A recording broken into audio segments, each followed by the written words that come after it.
एक बात ध्यान में रहे, भला ये व्यवहार की बात आ गई, किसी को दुखी देखकर कभी उसके सामने ये मत कहो कि तुम अपने कर्म का फल भोग ले।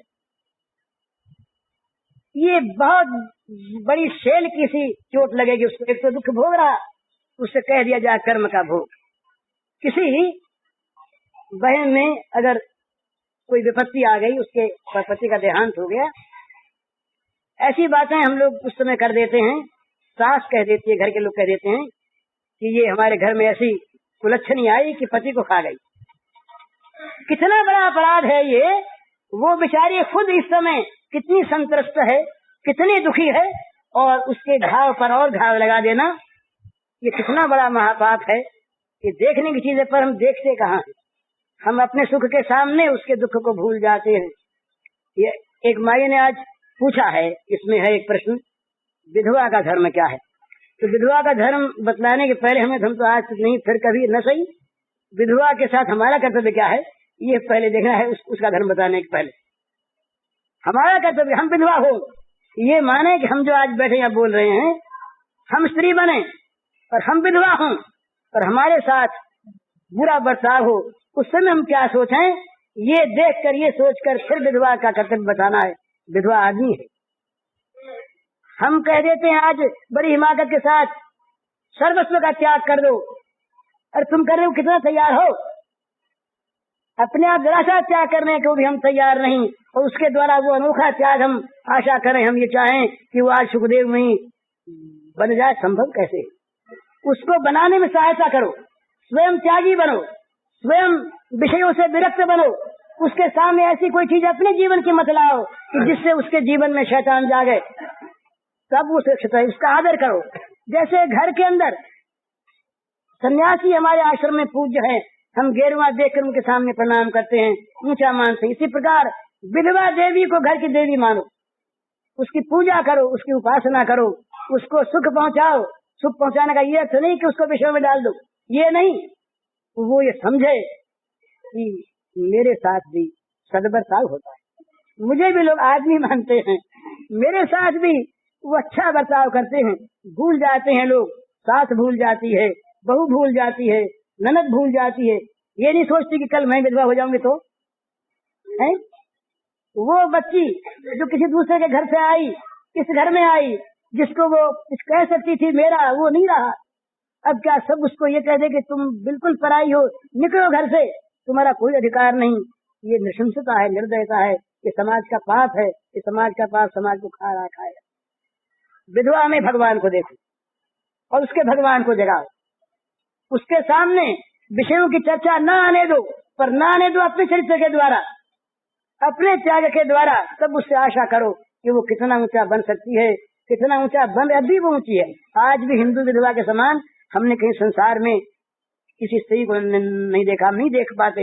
हिंदू विधवा जो आज पवित्र है, उतनी पवित्रता कहाँ है संसार में।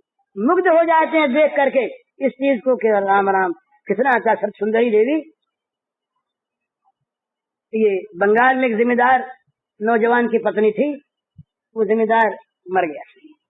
ये अंग्रेज जमाने के बाद तो कलेक्टर अंग्रेज रहे, कलेक्टर की स्त्री उनके घर आई, वो बिलायत से नई आई हुई थी। वो जानते हैं हिंदू आचार को। उसने देखा शब्द सुंदरी को और देख करके बड़े अच्छे भाव से, सद्भाव से, सहानुभूति से उस गौरांग देवी ने कह दिया कि बेटी तुम्हारी छोटी उम्र है, विवाह कर लो ना।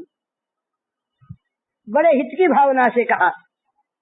इतनी ठेस पहुंची इसके हृदय को कि विवाह कर लो। ये बात सुन ली मैंने अपने कान से और मर नहीं गई।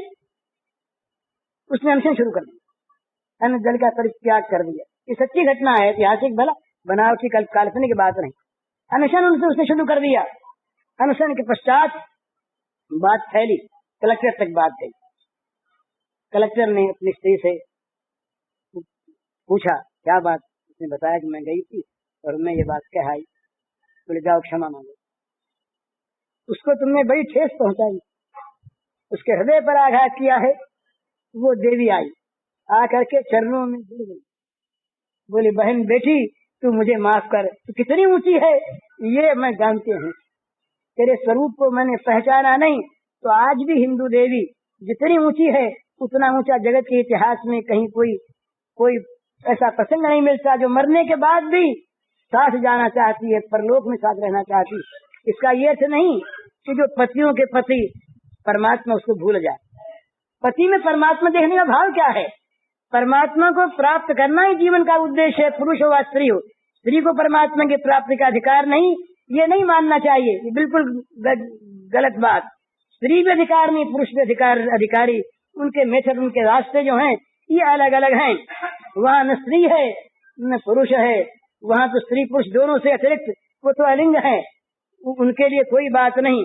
तो उन भगवान की सेवा करने के लिए तो सबको तैयार रहे। कोई पति के द्वारा सेवा करे, कोई परम और पति की सीधी सेवा करे। मीरा ने विवाह करके भी विवाह नहीं किया। विवाह होगा उनका रणछोड़ जी से, और फिर वो जब तक स्वामी जीवित रहे उनकी सेवा की, उसके बाद उन्होंने रणछोड़ जी को पति मान लिया। पर उसके पति मानने का ये थोड़ी अर्थ है कि उसका शरीर कहीं भर से हुआ। वो तो परम पति जो सबके पति हैं, जो सबके स्वामी हैं, जो पतियों के पति हैं, जो पतियों के स्वामियों के आत्मा हैं, उन परमात्मा जगदाधार जगतपति विश्वात्मा विश्वपति सर्वलोक महेश्वर को उन्होंने अपना पति माना और कहा ऐसे बर को क्या बरूं जो जन्मे और मर जाए, बर बरिए एक सावरो मेरो चुड़लो अमर हो जाए। कितनी पवित्र बात है, कितनी पवित्र बात है। तो इस तरह से दूसरे के दुख में जब तक हम दुखी नहीं होते, जब तक दूसरे के दुख को अपना सुख बनाते हैं, तब तक हम महाराज मनुष्य कहलाने योग्य नहीं। साधक कहाँ से होंगे, देवता कहाँ से होंगे, गुण कहाँ से आवेगा। हमें तो सबसे पहले ये करना चाहिए कि हम अपने जीवन में किसी का दुख न देख सकें, न मिटा सके दूसरी बात, पर किसी के दुख को देखकर हमारा जीवन रो उठे। कम से कम ये तो होना चाहिए ना, सहानुभूति। आज हमारा एक मित्र है, कल वो मर गया और हम उसके बाल बच्चों को भूल जाएं। इतने स्वार्थी हम हो जाएं कि आज जिससे हम प्यार करते थे, आज जो हमारे घर का था, और उसके चले जाने के बाद उसके बच्चों से हमारा कोई वास्ता नहीं। ये नृशंसता है। तो तीसरी चीज ये कि हम व्यवहार के नाते जब अपने लिए सुख चाहते हैं, अपना हित चाहते हैं, अपना सम्मान चाहते हैं, तो दूसरों के साथ भी हम वही बर्ताव करें। सब में भगवान माने पहली बात, सब में आत्मा को देखें दूसरी बात, और सबके सुख दुख को अपने समान मान करके व्यवहार करना ये तीसरी बात। पर कहीं पर इस चौथी बात के लिए स्थान नहीं कि अपने सुख के लिए हम दूसरे के सुख का अपहरण करें, अपने सुख के लिए हम दूसरे को दुखी बनाएं। ये तो मनुष्यता रही। जब किसी समाज में, किसी जाति में, किसी देश में, किसी विश्व में जब ये चीज आ जाती है, दूसरे का दुख हमारा सुख बने, तो वो समाज गिर जाता है, पतन हो जाता है उस विश्व का। वहाँ नरक भर जाता है, नारकी पीड़ा वहाँ पर चारों तरफ फैल जाती है, मनुष्य पिशाच बन जाता है। फिर सारे दुखों के पहाड़ टूटते हैं, तब फिर आखिर चेत होता है उसका प्रायश्चित हो जाने पर। तो साधक कभी भी दूसरे के दुख को अपना सुख न बनावे, अपना सुख हमेशा देता रहे,